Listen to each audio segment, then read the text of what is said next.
Meu nome é Fernanda Nascimento, sou advogada em Divinópolis. Eu sou presidente da Comissão Direito na Escola da UAB, da 48ª subseção.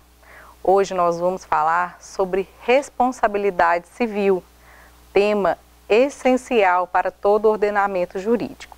Quando a gente fala na palavra responsabilidade, a gente pensa em cuidado, a gente pensa em responder pelas consequências. Nós somos responsáveis pelas nossas atitudes, pelas nossas falas, pelos nossos filhos, pelos nossos bens e pelos nossos animais. Nós temos visto em nossa sociedade que as atitudes, até mesmo no ambiente virtual, que nós temos a ideia de que estão restritas a um pequeno público, porém não, elas estão aí difundidas pela rede mundial de computadores, tem repercutido na vida e até mesmo causado danos a pessoas, como por exemplo, sequelas de crimes como cyberbullying, como cyberstalker, e todos essas questões são sim abrangidas pela responsabilidade civil e podem gerar indenizações, ou seja, sanções, consequências, não só aqui na esfera civil, como também na esfera criminal. A nossa Constituição trata no artigo 5º sobre direitos e garantias fundamentais, e aqui no inciso 10º nós temos a seguinte disposição: são invioláveis a intimidade, a vida privada, a honra e a imagem de pessoas, assegurado o direito à indenização pelo dano material ou moral decorrente de sua violação. Quem são essas pessoas? Nós sabemos que na nossa sociedade nós temos tanto pessoas naturais, ou seres humanos, os seres humanos são protegidos desde a concepção, e as pessoas jurídicas, as empresas ou instituições que também têm a sua imagem protegidas pelo nosso ordenamento jurídico.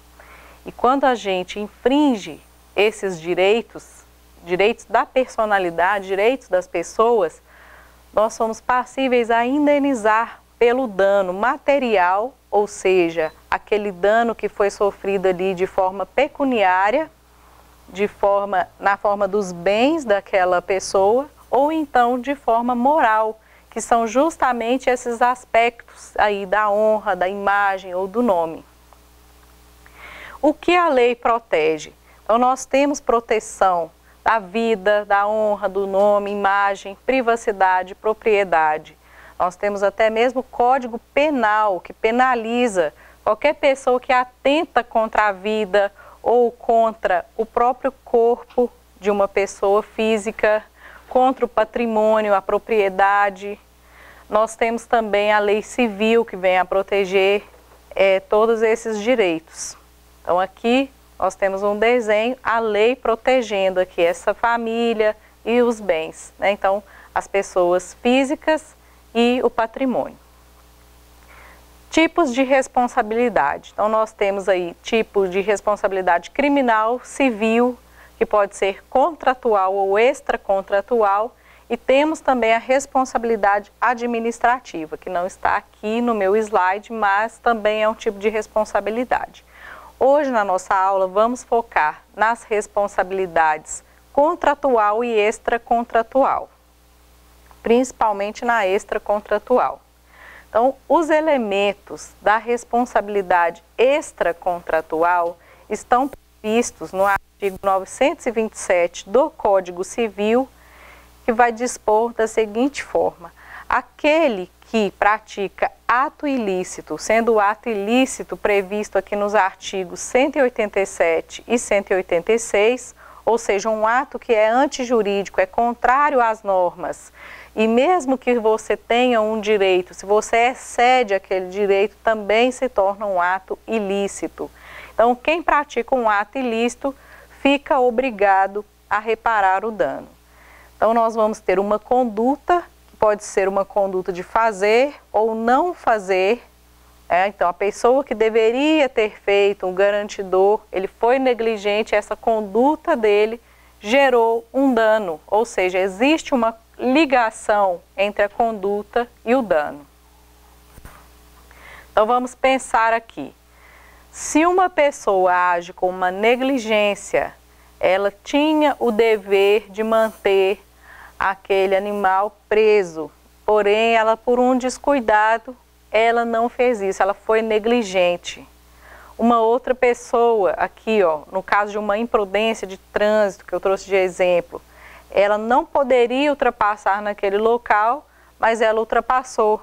Então, além de causar, né, prejuízo, no caso, a pessoas, a bens, a vidas e a integridade física das pessoas ali do trânsito, ela também praticou uma infração administrativa.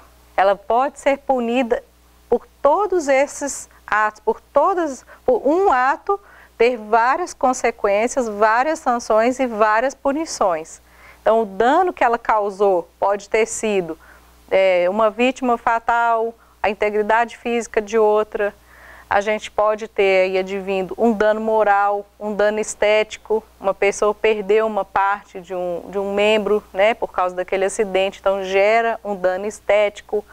Uma outra pessoa teve o carro lesionado, ficou sem trabalhar durante um tempo, era um motorista, por exemplo, de aplicativo, ele pode também processar essa pessoa e pedir perdas e danos, quantos dias ele ficou parado sem trabalhar, sem poder usar o veículo. Então isso aí é um dano de natureza cível e também pode ser punida na esfera penal, na esfera criminal, sem falar aí na penalidade administrativa. Ela ultrapassou num lugar proibido, né, foi multada, perdeu pontos na carteira e estava com excesso de velocidade, ainda recebeu uma multa que veio ali por passar em alta velocidade em um radar.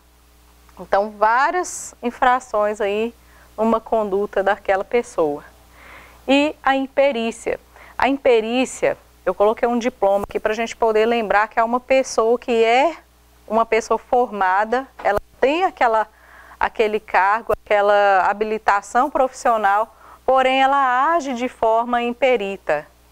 Ela não consegue tratar daquele caso com a faculdade que lhe era exigido. Então ela causa dano àquele paciente, por exemplo, num erro médico. Por quê? Porque ela foi imperita. Então a culpa da pessoa é caracterizada pela negligência, pela imprudência ou pela imperícia. Então, para a gente caracterizar uma responsabilidade extracontratual, a gente vai pensar nestes conceitos. Vou voltar aqui só um pouquinho na responsabilidade contratual.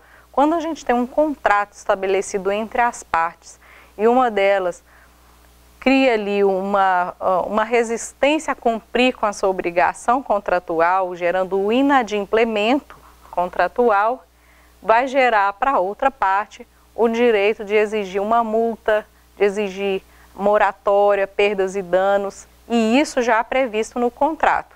Sem falar algum dano que for além daquele contrato, que ela também pode exigir se ela demonstrar, além desse dano contratual, eu também tive outro dano em decorrência desse contrato. Tudo isso precisa ser demonstrado, principalmente nessa responsabilidade extracontratual, em que as partes, via de regra, não têm um relacionamento jurídico. Elas não têm um contrato firmado entre elas, mas a gente em sociedade, quando a gente vive em sociedade, a gente tem uma norma geral de abster-se de causar dano a outra pessoa. Então, a partir do momento que a gente causa dano a outra pessoa, a gente infringiu esse dever e a gente gera essa obrigação de reparar esse dano, ou seja, de tratar de trazer ali, na medida do possível, aquela situação como ela era antes da nossa conduta. Aqui, o descumprimento da obrigação de abster-se de causar danos a outrem gerou o dever de reparação. Então, nós temos um adolescente, aqui nessa imagem, que acabou vandalizando um patrimônio alheio e ele foi obrigado a reparar o dano. Se não for possível reparar, consertar será necessário pagar pelo dano causado, ou seja, indenizar. Então, nesse caso, a pessoa reparou o dano, mas no caso de não haver reparo, a pessoa poderá ser condenada a indenizar por vários tipos de danos que ela causou, como eu exemplifiquei. Pode ser um dano material, um dano moral, um dano estético, perdas e danos. Então a gente precisa ficar muito atento às nossas falas, às nossas condutas, principalmente no ambiente virtual, para que a gente não incorra aqui nessa consequência de ter que indenizar uma outra pessoa. E lembrando que nós também podemos ser responsáveis, sim, por atos de outras pessoas. Por exemplo, os pais são responsáveis pelos atos dos filhos. Somos responsáveis também, no caso, uma empresa é responsável pelos funcionários. O dono de um hotel é responsável pelos danos causados ali a seus hóspedes. Então, todas essas informações precisam ser levadas em consideração.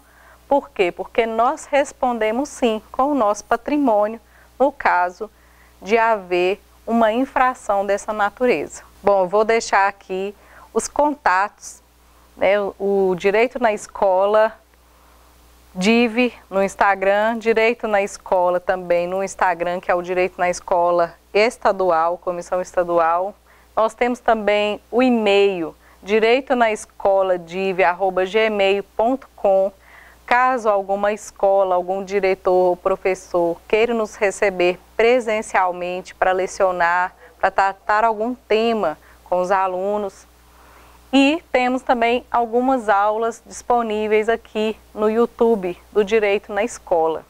Nós somos uma comissão da OAB Minas Gerais e agradecemos a sua atenção.